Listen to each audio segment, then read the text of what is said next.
The Gemara at the bottom line of Daf Lamed Vav Amud Beis. So as I mentioned, this is the sugya of matzah here. So the Gemara starts as follows: Tana Rabbanan, we learned in Abraisa, Ein oifin pas ova bePesach. You're not allowed to bake thick matzah on Pesach, because if it's thick, so then there's a concern it will become chametz. Divrei Beishamai. Yeah, chayra. Divrei Beishamai. It says Bi Pesach, so maybe it's only on Pesach itself. Okay, it's a good question. Yeah. Beis Hillel matirin. Beis Hillel says you can bake even thick matzah on Pesach as well. We're not concerned it's going to become chametz. The kama pasova. Now, how thick is the thickness of this matzah that Beis Hillel allows to make on Pesach? Omer Rav Huna tefach. The size of a tefach. What's the source for this? Shekei matzinu belechem apanim. We find this by the lechem apanim as well, which, as Rashi says, lechem apanim is also not allowed to be chametz. Rashi brings the pasuk, the source that lechem apanim is not allowed to be chametz. And over there, how thick was the lechem apanim? Tefach. It was a tefach thick. So just like in the lechem apanim, they were able to bake it and not become chametz, a tefach. So you can make the matzah as thick as a tefach. Maskefla Rav Yosef. So Rav Yosef asked on this: how can you compare the matzah that anybody bakes to the matzah that was baked, the lechem apana that was baked in the Beis HaMikdash? Im Amru bezrizin, if it said regarding the kainim that are zrizin, that they can bake it thick as a tefach, yomru b'shein on zrizin. Could we say this about anybody else that bakes matzah, that he can make it as thick as a tefach? Another question. Im Amru b'pasam meila. If it was said about the lechem apana, which is called pasam meila, it's a dough that they worked very hard with it. Rashi brings from the Gemara in Menachos. They had to pound it and bang it many, many times. So they had to work with it. So that stops it from becoming chametz. Yomru b'pasheina meila. Would we say the same thing about any dough where a person does not work so hard with it, then it's easier to become chametz? Another question. Im Amru be'etzim yeveshin. If this was said regarding the lechem apanim, where they bake it in an oven that they use totally dry wood, Yomru be'etzim lachem. Should we say the same thing? And when a person uses wood that might be moist, and there's a concern that the oven, that the moisture might affect it and might become chametzik? Another question. Im Amru be'tana cham. If it was said regarding the lechem apanim, where the oven was very, very hot, as Rashi brings from the Gemara in Zvachim, that it was a very hot oven, Yomru b'tanat tzeinan. Are we going to say the same thing, that you can make matzah as thick as a tefach even when the oven is a little bit cooler, it's not as hot as the one of the Beis HaMikdash? Another question. Im Amru b'tana shel matches. If regarding lechem apanim, which was baked in a metal oven, which is much hotter, Yomru b'tana shel cheres. Should we say that the same thing applies even in an earthenware oven, which a regular person uses, that you can rely on such a thick matzah that it won't become chametz? So the comparison to lechem apanim, the Gemara has no less than 5 questions in this comparison here. So Amar Rav Yirmiyah bar Abba. So Rav Yirmiyah bar Abba said, She'ilas as Rebbe b'yichud. I asked Rebbe b'yichud. Rashi has 2 pshat in what means he asked Rebbe b'yichud. One pshat is, I asked Rebbe, my teacher, this question privately. Another pshat Rashi says is, I asked him this question with clarity, to get a clear answer. Umanu, who was his Rebbe? Rav. Rav was his Rebbe. Or Iked Amri, others said, Amar Rav Yirmiyah bar Abba, Amar Rav, She'ilas as Rebbe b'yichud. Rav said that I asked my Rebbe privately or with clarity. Umanu, and who was my Rebbe? Rabbeinu HaKadosh. I asked this question to Rabbeinu HaKadosh. This lashon that it says here in the Gemara, b'yichud. So there's a Hayom Yom about this regarding the lashon of Yechidus. In Hayom Yom it says that Yechidus has 3 translations. In the Hayom Yom it says that Yechidus, between a Rebbe and a Chassid, has 3 translations. One is klar, angestellt, und vereinzigt. So in this Gemara you see the title of Yichud means clear, birur, that's what Rashi says here, and another pshat privately, beinoi lebeini, which maybe means vereinzigt. There in the Hayom Yom, the Rebbe brings different Mara Mekaimis. The Rebbe doesn't bring this Mara Mokim now, but the Rebbe brings Mara Mekaimis. It's an Hayom Yom Yud Elul, Can you translate clear, unified, vereinzigt, and angestellt, stopped or established or. But here you see this lashon of yichud. Interesting. So he asked Rabbeinu HaKadosh this question about the meaning of pas ova. So my pas ova. What did it mean over here when Beis Hillel said that you can bake matzah, even thick matzah? And he told him it means pas merubah. It doesn't b'chlal mean thick matzah. What it means is that you can bake a lot of matzah at once, a lot of dough and a lot of matzah at once. V'amai karule pas ova. Why is it referred to as pas ova? thick. It's not thick. It's a lot of the matzah can be very thin matzahs, but it's just a lot of matzahs at once in the oven. Mishum de nefishi belisha. When you're kneading the dough, there's a lot of dough to knead together, but the actual matzah itself is baked very thin. Or another reason why it was called pasova, thick matzah, even though it's really just a lot of matzah. But asrei the high tana, in the place of this tana that was teaching this braisa, lepas merube pas avokadole. This was just the way they spoke. It's the same thing, but he's just saying the way they spoke is when they had a lot of matzah, they used to refer to it as pas ova. That they had a lot of matzah. There was a thick baking today, meaning there was a lot of matzah. That's what, in that case, the shir of tefach doesn't seem to. No. The whole shir of the tefach doesn't apply, b'chlal. We're talking about baking a lot of matzah. And the 5 questions also don't apply. The what? Correct. There's a completely different inyan. Now the Gemara is going to explain what's the issue. You did that, the whole has to be too black. The question over here is, what's the issue with baking a lot of matzah at once? If we're talking about Passover, there's a concern that it would become chametz. But if you're baking and you're making it very thin matzah, and you have enough workers to all take care of the matzah, so what's the problem of baking Passover at once? My timer, what's the problem of it? What's the issue? Is the issue that it's yontif. And on yontif, so there's a heta to bake for and cook for eichel nefesh, for food that you need, but you're not allowed to have extra exertion that's not necessary for yontif. There's actually a machlekes rishonim what this means. Does this mean that the person is baking a lot of matzah for another day, even what he doesn't need for yontif itself? That's the issue. That's why it's a tirche that's not needed for yontif. Or maybe even if he does need it for yontif, but if you bake so much at once, it's still an extra exertion that you're not supposed to do on yontif. So if that's the issue here, my year be Pesach. Why did it say in the Braise that the machlokes of Besil and Beshamai was regarding Pesach? Afila be yomtiv nami. It's every yomtiv as well. Says the Gemara, you're right. Enachanami. The machlokes here between Besil and Beshamai was not regarding Pesach. It was regarding every yomtiv. And the high Tane be yomtiv shal Pesach koi. This Tane was discussing halachas of Pesach and halachas of baking on Pesach. So he mentioned it regarding Pesach, but really the same would apply for any other yomtiv as well. Tanya Nami Hachi. This interpretation we learned in another brayse as well. Beishama Yemrim, Ein Oifim Pas Ova B'Yomtiv. You can't bake a thick bread, which means a lot of bread at once, or a lot of challah at once on Yomtiv, because of the extra tirche. Beisilol Matirin. Beisilol says it's allowed. So we see clearly that it was speaking about Yomtiv and not about Pesach specifically. But then we're back to the original Passover. We don't have an answer to that.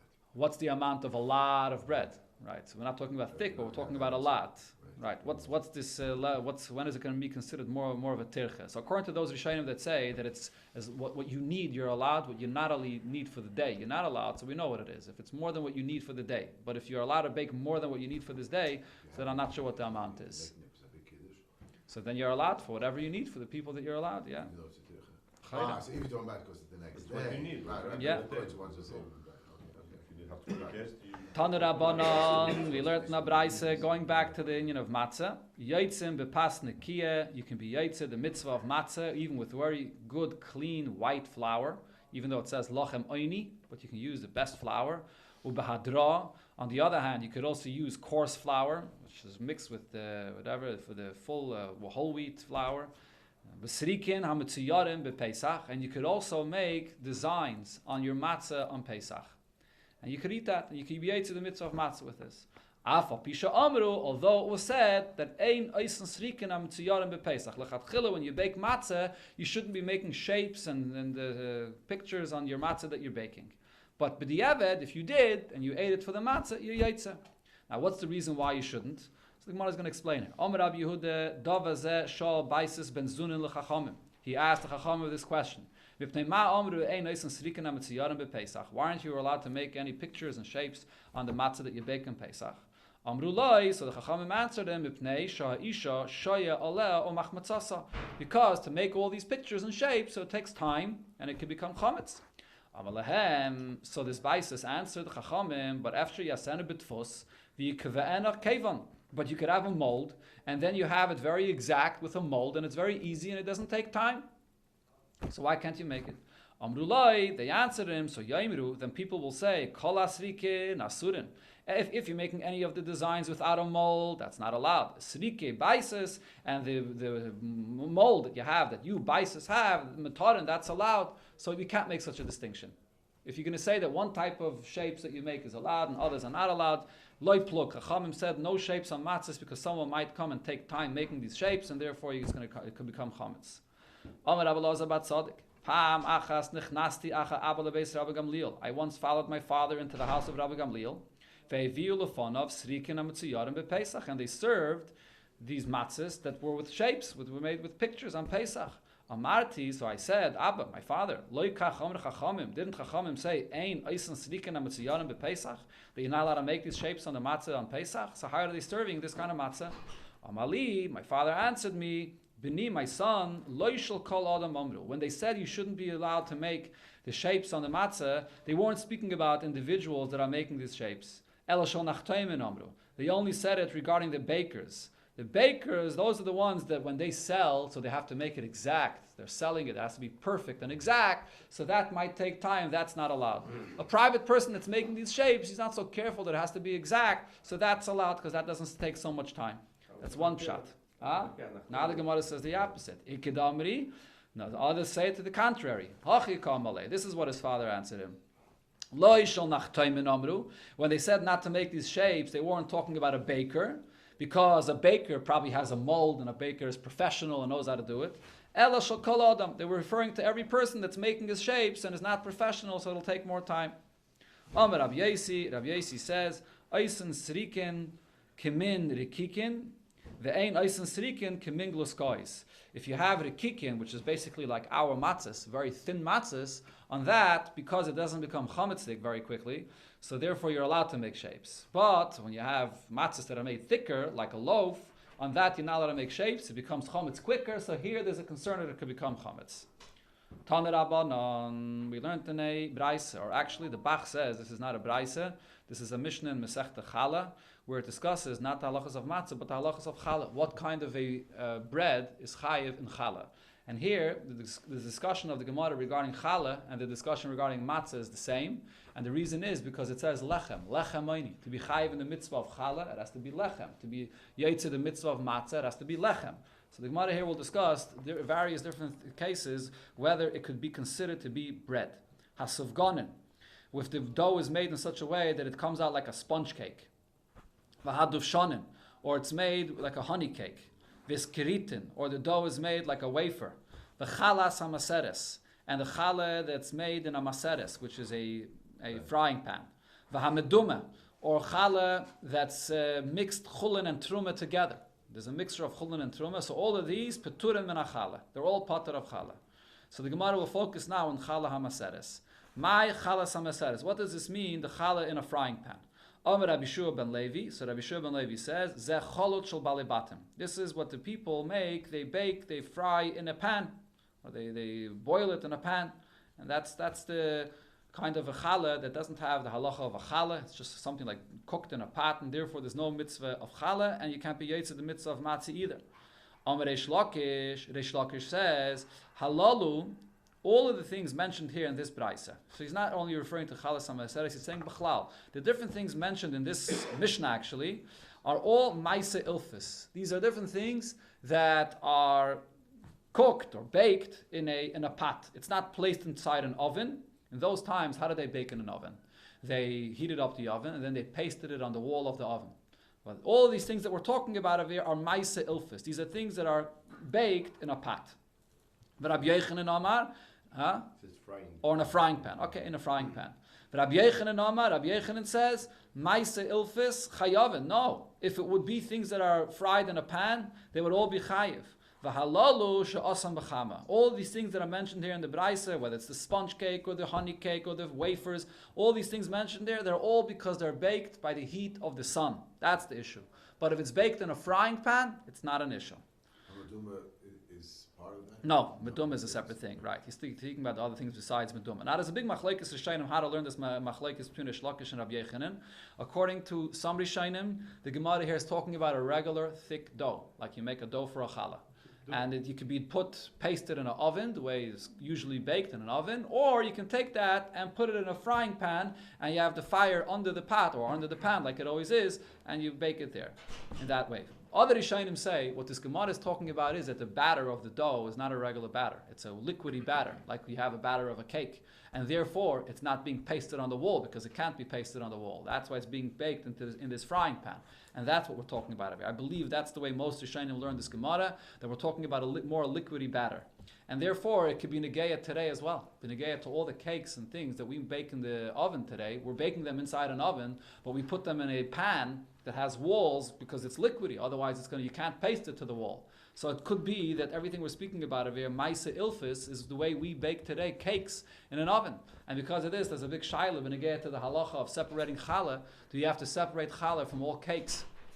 Do you have to separate challah from cakes, or only from bread, challah, that's baked in an oven when it doesn't need the walls because it's not a liquidy batter? So it's a machlokes, it's a whole shaila about this. The Tzemach Tzedek in a tshuva brings up our Gemara regarding this shaila, and the Tzemach Tzedek says that based on our Gemara, this is the limud schus for people that don't take off challah from a batter for a cake because it's called maisa ilfis. Although it's being baked in an oven, but it's being put in a pan similar to a frying pan that has walls because it's liquidy, and therefore, according to Rav Yechanan, it would not be Maisa Ilfis. According to the Shlakish, actually, it's Maisa Ilfis, and therefore it would be Potter. I think la'alacha you do have to take off challah. I'm not 100% sure about it, but I think I believe you do have to take off challah. Yeah. When you make a cake. Yes, you do have to take off. What I do is I take off before one white liquid and one white after it's finished baking. Mm-hmm. Yeah. You cut a piece from the cake. Right. Yeah. It has to have the shear. Yeah. It has to be exactly correct. Meisvei. So now a question was asked on Rish Lakish's opinion, I believe. Sufganin in a Braisa it clearly says as follows: you have Sufganin, have Dufshanin, Vaskeritin, sponge cake, honey cake, wafers, Asam be'ilfis. If they're made in a frying pan, Chayavin, they're Chayiv and Chala, and it could be good for matzah as well. But Chama, if it's made in the baked by the heat of the oven, then Peturin, then it's potter. Tuyufta the Rab Shimon ben Lakish. This refutes what Rab Shimon ben Lakish said, that because it's made in a frying pan, you're potter. Amarules, all answers you, there's a difference. Amalach Rab Shimon ben Lakish. Here it was take baked or fried in a frying pan. But what are we talking about over here? He baked it in the frying pan similar to the way you bake in an oven, which means he heated up the frying pan and then he pasted the dough to the walls of the frying pan. So that's mamish just like in an oven. So the Gemara asks, wait a minute, so what does this mean? But if he would have pasted it to the walls of the frying pan and then he heated up the frying pan afterwards, what are you going to say? Hachanami the peturin, you would be potter because it's not similar to the way you usually bake bread in an oven. If so, the tani seifa. Why does it say in this braisa? Asan b'chama peturin, that if it was baked by the heat of the sun, then you potter. Lifleik v'lisni b'dida. Why wouldn't the braisa make a distinction in the case itself that it began with? When do you say that you would be chayiv if you heated up the pan first and then you pasted it to the oven, so then it's similar to the way it's baked in an oven? If you pasted it to the walls of the frying pan, or you filled up the frying pan with it, and then you heated up the fire, then you heated up the frying pan, peturin, then you would be potter. Why go to the case of the sun if you can make a distinction in this case itself? Answers the Gemara, you're right. According to the Shlakish, we'll have to say there's something missing in this Braisa, and this is what it has to say. When is it going to be potter? If you heat it, or chayiv actually. When is it going to be chayiv? If you heated up the frying pan first, then you pasted it to the walls. But if you pasted it into the frying pan and then you heated it up, then nasa kemisha asan b'chama opeturin. Then it's like it was baked by the heat of the sun, which is always potter, and it's going to be potter in this case. So this is Rish Lakish's pshat in this braisa. Even in the frying pan itself, there's a difference if you heated it up first or heated it up after, whether it's similar to the way it's usually baked in an oven. Toshama, another braisa, that's a question on Rish Lakish. Yotzin, the braisa says, yotzin b'matzah hina. You yotzin with matzah that's not fully baked. Or b'matzah ho'asuya be'ilfis. And also matzah that's fried in a frying pan. So you see clearly, not like Rish Lakish, in a frying pan, you yotzin. So answers the Gemara, hachanami, in this braisa as well, we'll have to answer, sheher tiach ule b'soif hidbik. He first heated up the frying pan and then he pasted it to the oven, to the walls of the frying pan, similar to an oven. So the same answer here. Now the Gemara explains, it said in this Braisa, you could be yaitzu with matzah that's not fully baked. What does that mean? Wouldn't it be chametz? So the Gemara explains what this means. My matzah hina, what does it mean that it's not fully baked? But to what extent does it have to be baked that it shouldn't be chametz? Amar Rav Yudah Mashmuel, kol sheparsa ve'en chutn nimshachim meimena. If you break it and there's no strands of dough that are coming out of it, huh? Raw dough. Yeah, if you chutn nimshachim, so it's still raw dough, so then you can't be yaitz with this. It's become chametz. Yeah, and this is the famous tshuva of the Alter Rebbe when he gave to not eating matzah gebroxt with any liquid. He says the concern is that maybe it's not fully baked, and therefore any water that comes in contact with leftover dough that may be there, it could become chametzik because of this concern that it's not fully baked. You could be yaitze. Supposed to look that what? That the person ain't chut in them shachan. No, so that's what he's saying. No, matzah is usually baked that it's It's like a sponge cake. If it's like a sponge if the matzah is not fully baked, it's still soft, but it has to be baked enough that there's no chut and nimshachim imena. If it's not baked to the point that it's still mamish strands of dough, so then you're not going to be yaitzu with this matzah. Omar Rave, so Rave said, v'chein lachmi teida. The same thing applies also to the halacha of lachmi teida. They have to prepare matzah for the carbon taida, and the halacha by the carbon taida is they first bake the matzah, they first prepare the matzah, and only then do you shech the carbon. Only after the matzah is baked could you shech the carbon. So the same thing over there, that it has to be baked enough that there's no strands of dough. Pshita, says the Gemara, it's obvious that the same halacha would apply there. Hacha lechem ksiv, by matzah it says lechem, and v'hacha lechem ksiv, and by the lachmei taida it says lechem. So why would it be different? And says the Gemara, Mao de Tema, I would think. Hoyel Liksiv, over there by the Lachmei Taida, it says, V'hikriv mimenu echad. And one of them should be given to the Kayin. But we darshan from this. Echad, mikol carbon. What does this mean? Echad, shalayitel paros. Echad would mean that the matzah has to be baked to such an extent that it should be like one full matzah, and it's not breakable. V'hacha command the prisadamya. I would think that maybe over here, even if it's baked enough that there's no strands of dough that it would come out when it breaks, but it's soft enough that it's breakable. So therefore it's not echad. It's not like one loaf or one piece of matzah. So maybe I would think that here there's an additional condition of echad that has to be fully hard baked. Kamash Malan, that was the chiddush that no, I do compare the lachmi taida to matzah that as long as there's no strands of dough, it's baked enough.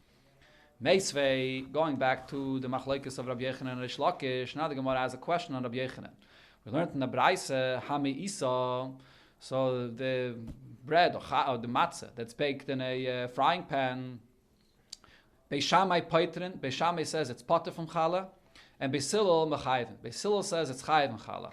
Hachalita, which seemingly is the same thing, also baked in a frying pan, and here it says the opposite. Beishamai Mechayvin, Beishamai says that you'd be chayiv on challah, and Beis Hillel paitrin, and Beis Hillel says you would be potter from challah. So the Gemara soon is going to explain that it's why the opinions over here changing. But first the Gemara explains, the Braisa explains, Ezeu hameisa ve'ezeu hechlita. What's the difference between them? They're both bread that's cooked in a pot, but what's the difference between them? Hameisa is kemach she'al gabe mugloshin. Meisa is when you place the flour on top of boiling hot water. Hechlita is mugloshin she'al gabe kemach. Hechlita is when you pour hot water over the flour. But they're basically the same thing. Now the Braisa continues. Rabbi Shmuel Rabbi Yosi Aimer, Mishum Aviv, he said in the name of his father, Zev Zeh, in both of these cases, liftor. You both of them, you potter from challah. It's not baked in an oven in the regular way. In both cases, you potter from challah. For Amrillah, others said that he said, Zev Zeh l'chiyuv. In both cases, you would be chayiv. That he said in the name of his father that in both cases you'd be chayiv. Now the Braisa concludes, V'chachamim maimrim, the Chachamim say, Echad zeh, ve'echad zeh, in both of these cases where you had flour, that you poured hot water over it, asan be'ilpis, if you then baked it in a frying pan, potter, you'd be potter. But taner, if afterwards you took it and you baked it in an oven, chayiv, then you'll be chayiv. So what do you see over here? This is the lad of the Chachamim maimrim, is the raya against Rabbi Yechanan. But now, before the Gemara will discuss the question of Rabbi Yechanan, the Gemara will first clarify the pshat in the Braisa. Because if we don't have a clear pshat in this Braisa, so then maybe we can't even prove anything from this Braisa. So the Gemara goes back to the beginning of the Braisa. The Tana Kama, in the beginning of the Braisa, when it quoted the machlokes of Beishamai and Beis Hillel, Ma'ishna me'isa u ma'ishna chalita. What's the difference between me'isa and chalita that the opinions of Beis Shammai and Beis Hillel are switching? If you chayev or potter, they're both basically the same thing. That you poured hot water on the flour, or you put the flour on that boiling hot water. What difference does it make? You're right. There's really no difference. The opinion of Beis Shammai and Beis Hillel is the same by both Me'isa and Hechlita. It's both the same thing. And V'tavra, this Braisa, the way it was written, it's broken. Meaning, Misha Shana Zu, Lo Shana Zu.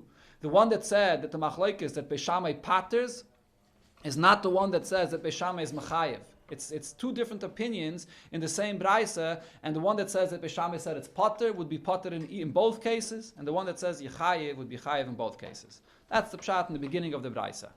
Now the Gemara says, here we see a Braisa, that's a question of Rabbi Yechanan. Ketani miyis, what does it say in the end of the Braisa? V'chachamim ma'imrim echad zeh ve'echad zeh. In all of these cases, she'asam be'ilpis, if he baked it in a frying pan, potter.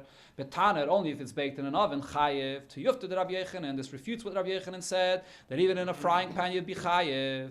Amalach Rabbi Yechanan, so Rabbi Yechanan answers you, you're right. Here you have a clear Braisa against me. But Tanoi, this is a machlekes Tanoi.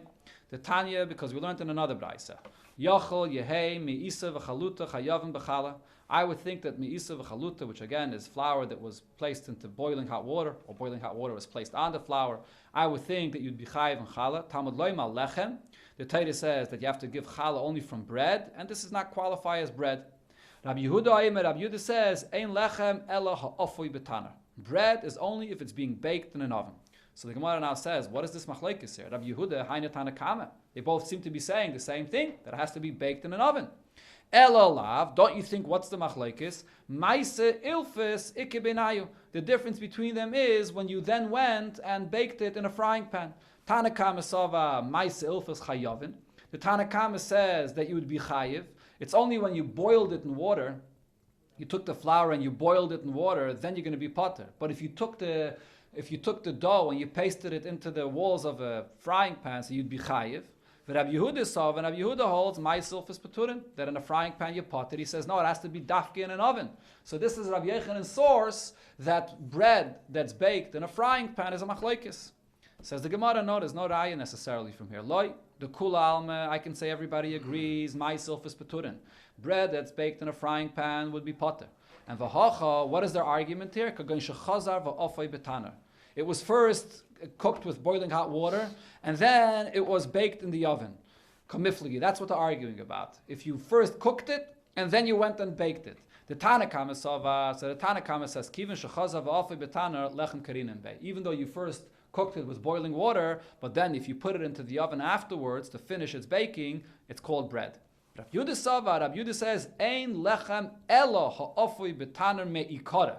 It's only going to be considered bread if you, from the beginning, baked it only in the oven. It can't be cooked and then baked. It has to be only baked in the oven. And if not, since in the beginning he did not bake it in the oven, he cooked it, he boiled it in water, lav lechem. It's not considered to be bread. That's what the machlekes is about. But regarding Maisa Ilfis, everybody would agree that it's not considered to be bread. Amar Rava says, my time with Rabbi Yehuda. Why does Rabbi Yehuda hold that it must be baked from the beginning only in an oven? Because the pasuk, when it describes baking bread, it says, "V'afu esen noshim lachmechem betaner echad." The 10 women will break. This is by the klalos over there. It says the 10 women will break their bread in one oven. So it says betaner echad. What do we learn out from here? Lechem ha'afui betaner echad kari lechem. If you bake it in one oven, that's called bread. But if the bread was not baked in one oven, meaning there was another source of baking it or cooking it because it was boiled in water first, even though afterwards you baked it in the oven, it's not considered to be bread. That was Rabbi Yehuda's source. Yosef Rabbi and Rabbi Yosef, Achayre de Rabbi Zera. Rabbi and Rabbi Yosef was sitting behind Rabbi Zera. V'Yosef Rabbi Zera kamei dola, and Rabbi Zera was sitting in front of Ula. So Amalei Rabbi Rabbi Zera, so Rabbi tells Rabbi Zera that was sitting right across of Ula, Boye minei, ask Ula, mi Ula, hidbik mi bifnim. If you first pasted the dough to the walls of a pot or of a frying pan, and v'hirtiach, and afterwards you heated it up, mi bachutz, with fire from the outside, mahu, what's the halacha? Are you allowed to? Is this bread? Are you chayiv from challah? Could you use this for matzah? Amalei, ma yemele. What should I tell him? What should I ask him? What's the question? If I'm going to ask him this question, Amali is going to answer me, hi, niu, my silfus. This is exactly what the argument of Rabbi Yechon and Rish Lakish was regarding my silfus, what's baked in a frying pan. Amalei Rav Yosef, le Rav Zera. So Rav Yosef said to Rav Zera, ask him a different question. Ask him, Mi'ula from Ula, hidbik mi bafnim. He pasted the bread or the batter in the frying pan inside, va'avuka kenegdai. But instead of placing the fire beneath the pot or beneath the frying pan, he put the flame of fire on the top, right against the bread, right against the dough. What's going to be the halacha then? So it's not being baked like it's baked in a usual frying pan. Amalei, so he said to him, my emalei, what should I tell him? What should I ask him? Diya minelei. If I'm going to ask him this question, he's going to tell me, Omar li, roiv aniyim meisim kain. This is how most poor people bake, meaning that most poor people that don't have wood to use in an oven, so how do they bake? They take so if you bake wood in an oven, so it takes much longer for it to bake, so they take a piece of wood and they hold it up right against the actual dough itself, and it bakes much quicker. This is how poor people bake, and this is considered to be ma'aseh ilfus. This is the way poor people bake in a pot. So therefore, this is still the same machlokes of ma'aseh ilfus. There's no question about this. Okay, so some say that some Rishonim say that this is even inside an oven. Even inside an oven, if the heating element is not in the usual place where it is in the oven, but you're broiling, exactly. Broiling in an oven would also be considered to be ma'aseh ilfus, the same machlokes, exactly, yeah. Okay.